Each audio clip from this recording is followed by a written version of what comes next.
Ambassador Thomas Hubbard, Chairman of the Board of Korea Society, Mr. Thomas Burns, President of the Korea Society, Ambassador Donald Gregg, former Chairman of Korea Society, Chairman Kwon Ho-jun, honoree of Van Fleet Award, Excellencies, distinguished guests, ladies and gentlemen. Good evening to everyone. 안녕하십니까? I'm honored to address the Korea Society in my final year as the Secretary General of the United Nations. But before I say something, I'd like to really sincerely thank my good friend Tom Hubbard for your very kind words. I'm very much touched by what you said. There are a lot of things which I can go on in my relationship with him. When I was Deputy Chief of Mission, this we call political minister in the Korean Embassy in Washington, D.C. He was my direct boss. Not a single day passed without meeting him. Because the North Korean nuclear issue was so serious at that time, I had to meet him every day, at least once, or twice or three times, even on Sunday and Saturday. And then I got some good credit from my government because of my good relationship with him. He really helped me to rise, maybe to become foreign minister later. In any way, we maintained such a good relationship. Only when I became foreign minister, he came as U.S. ambassador to Korea. I was his boss at that time, only at that time.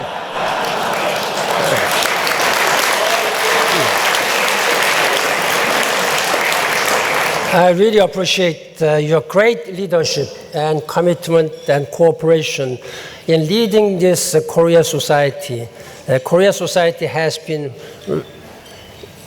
a long history, but since Ambassador Gregg and you became chairman of this has been really a great communicator and link between United States and Korean government and people. And I really appreciate for all what you have been doing. I'm a proud past recipient of Van Fleet Award in 2004. It was 12 years ago when I was serving as a foreign minister. In that regard, I'd like to really thank Mr. Joe McChristian, the grandson of General Van Fleet, who is known as everlasting hero, together with General MacArthur.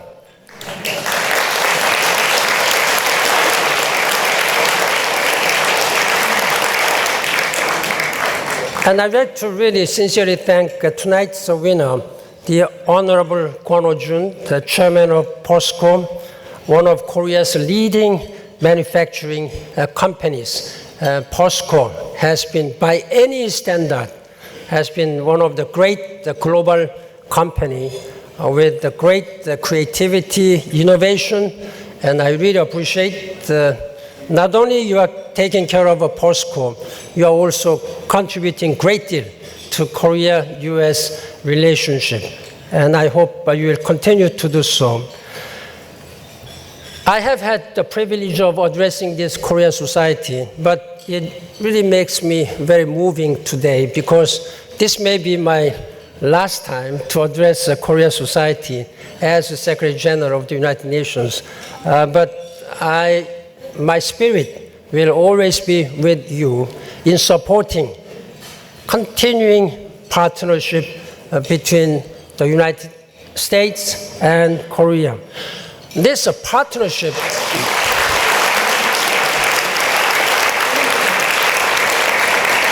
I'd like to say that again and again, I have seen how the Korea Society continues to play a vital bridge building role between Republic of Korea and the United States, the two-way traffic at the governmental level, at the people's level, has been very busy, vibrant, and beneficial.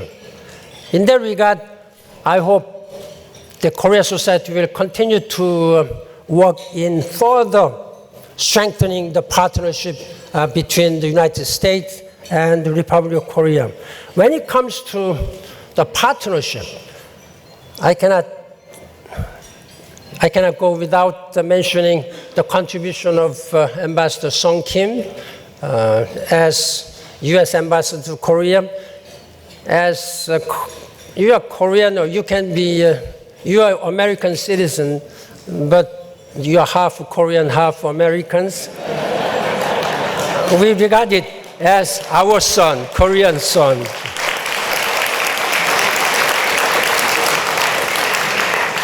Donald Gregg, he's my son. Again, I have a very special relationship with him. When I was a consul general, he was appointed as U.S. ambassador. He came to my office to get a visa. Normally, consul general, a senior official, does not sign all these visas on the passport. I thought that I better do it myself. So I took the passport and signed. I hope you are keeping that my signature.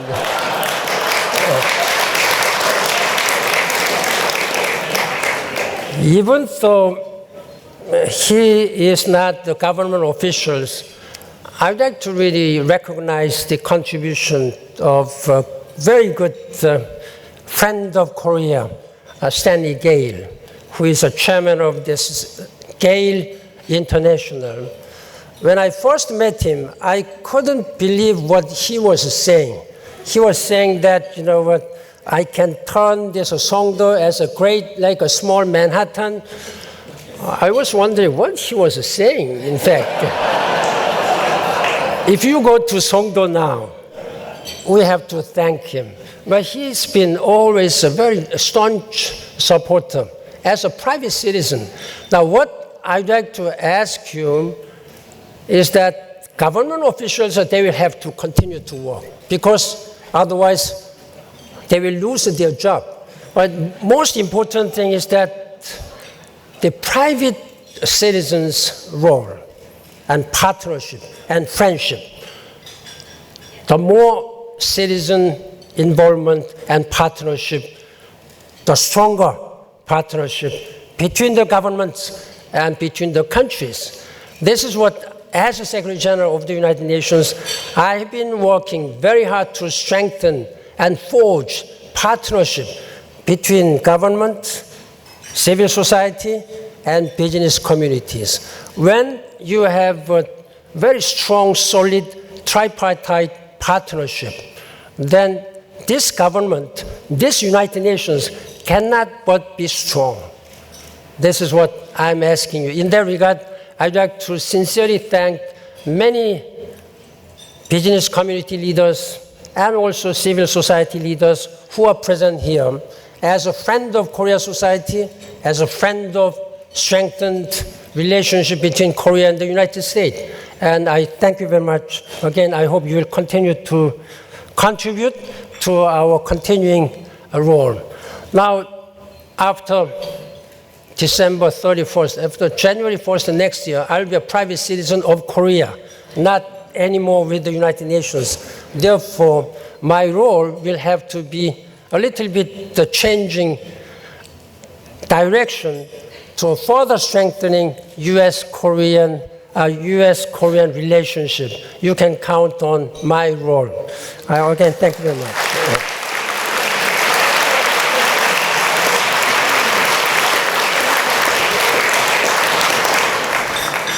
As someone who grew up during my youth, young days, having seen how United Nations, having seen how United States have been supporting Korean people, without such support of the United Nations and United States, I would not be able to stand here proudly as the Secretary General of the United Nations.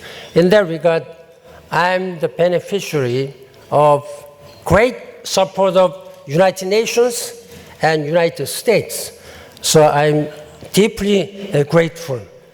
Early in my tenure, I came here to Korea Society, and I was speaking about my priority as Secretary General of the United Nations. But I was not supposed to talk too much about Korea. But my heart is always with the Korea-US relationship. Yeah.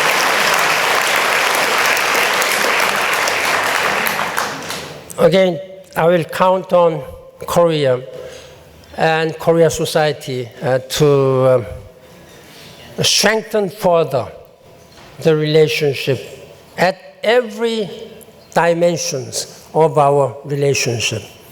Ladies and gentlemen, let me just say, in my capacity as Secretary General of the UN now, many people ask me, what have you done during last almost 10 years? What would be your legacy? There are so many things. I've been saying that, well, my legacy will be judged by the historians in the future. But at least I can tell you at this time two things. The climate change, which you have seen in the video. When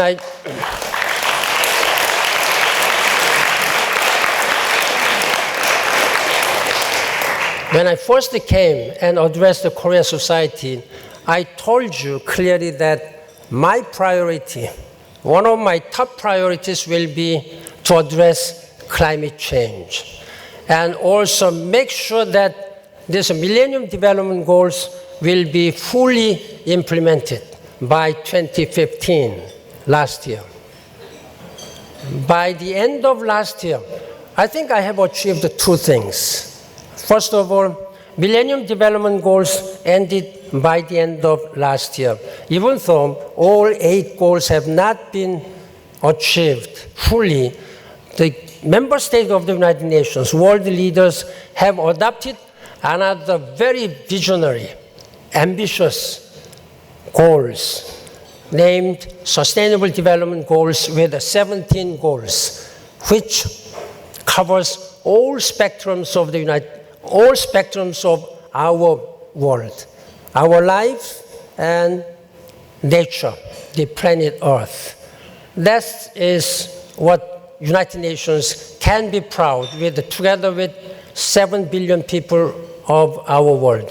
By 2030, coming 15 years, I'm sure that we will be able to achieve this world much better than today, where there will be no abject poverty, there will be 50-50 gender equality by 2030, there will be fuller and healthier and sustainable environment.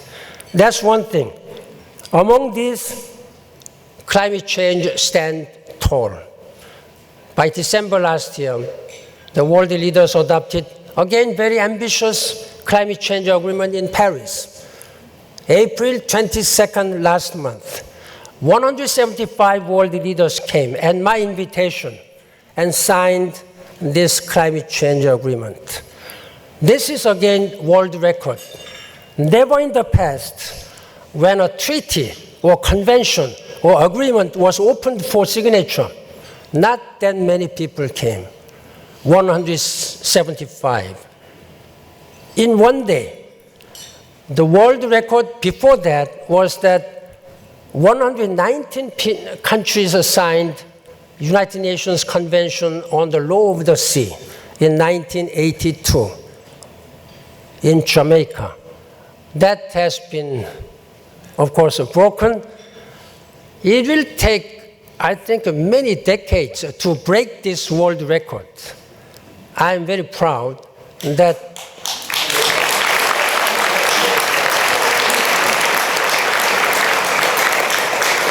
this has been achieved by unity and solidarity, global solidarity of the United Nations and member states of the United Nations. Again, I really thank you very much for your strong support. And I've been meeting, in fact, Tom Hubbard and Tom Burns at least every year. At the beginning of the year, I invited them. How can United Nations and Korea society can work together as partners? Then I've been really working hard, and this kind of partnership I've been expanding with other organizations too. Now, ladies and gentlemen, we may be living in an era of challenge and peril. The Syrian situation is still continuing 6 years. Libya, South Sudan, Central African Republic, or elsewhere. There are at least 17 places where fires are burning, still burning. We are like fire engines. We have to put out all these fires. Some fires, big fires, are still burning. Some small fires we'll be able to extinguish. That's what we have been doing. But as I said, the world leaders, United Nations, has presented visions and promise and expectation. This is what we will continue to do. I'm sure that my successor, whoever one may be, whether she or he, will be able to carry out what we have established on this climate change and sustainable development goals. I sincerely hope that the Korean society will continue to do that. Ladies and gentlemen, because of the time limit, let me just say about this situation on the Korean Peninsula. This is again a source of a great concern. While we have been troubled by so many crises in the Middle East and Africa, but unfortunately, the Korean Peninsula situation has been on the agenda all the time. So during the last 7 decades, as a Secretary General, and as one of the Korean citizens, I feel very much troubled by not being able to see the reduction, at least reduction of tensions on the Korean Peninsula. Despite continuous international efforts, tensions have not subsided. Instead, we have seen Democratic People's Republic of Korea conduct provocative nuclear tests and missile launches in defiance of relevant Security Council resolutions. Human rights violations in the DPRK have been well documented by the United Nations experts, including thousands of political detainees suffering in harsh conditions. Hunger and malnutrition remain at deeply troubling levels. Meanwhile, military spending grows. I strongly urge the DPRK authorities to stop further escalation, comply with these international obligations, and return to the dialogue table. A diplomatic solution is the only way out of such a complex and dangerous situation. I also encourage the DPRK to heed the recommendations that have emerged from its dialogue with the Human Rights Council through the Universal Periodic Review. The international community agrees it is time for peace, stability, and verifiable denuclearization of the Korean Peninsula. More nuclear weapons and more ballistic weapons, more ballistic missiles will only mean more insecurity for the DPRK and its people. As a Secretary General, I will spare no effort until last day of my mandate to support meaningful engagement toward peace, prosperity, and justice on the Korean Peninsula.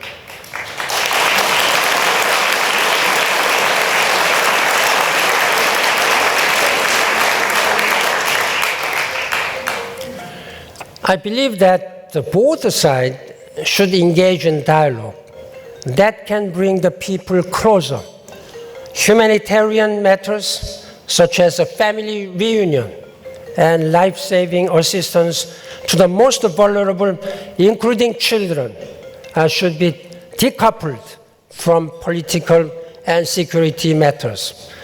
I hope that we can bring forward the day when Peninsula's young people craft a future of unity, prosperity, and dignity for all. Ladies and gentlemen, distinguished guests, looking more broadly across Asia, we can see a region continuing its rise while facing challenges that endanger prosperity, stability. These include competing territorial or maritime claims and political and communal tensions. I welcome the renewed initiative by the Republic of Korea, Japan, and China to hold high-level meetings more regularly. My strong counsel to all the countries in the region is the same. Engage in dialogue, expand productive cooperation, move towards mutual trust and full reconciliation. Ladies and gentlemen, I wish the Korean society continued success. It will be especially important to you to reach out younger generation. The future of Korea's global identity depends on nurturing global citizenship among Korean youth today. The international help that Koreans received many decades ago, we need to show our moral and compassion to help other people who may need our support at this time. At the same time, it is essential to building a better world for all. Your efforts and mine depend on our allegiance not only to Korean identity or American identity, but to the great cause of humanity that binds us together. I still remember when I was young, it was the United Nations and United States, and I believe that Korean citizens at this time should do much more for world peace and security, and there are so many people who need our support. I've been often telling young people, particularly when you are living in a country, affluent society like the United States, just to forget about what you see here. Just try to see beyond this border, beyond United States or Korean border. Look at what other people are doing in many developing and poor countries. That's what I'm asking young people as well as all of you to be a global citizens so that we can work together to make this world better for all. Let us work together for world humanity, for world peace, development, and dignity. I thank you very much. I wish you all the best. Thank you. Ladies and gentlemen, Secretary General Ban Ki-moon.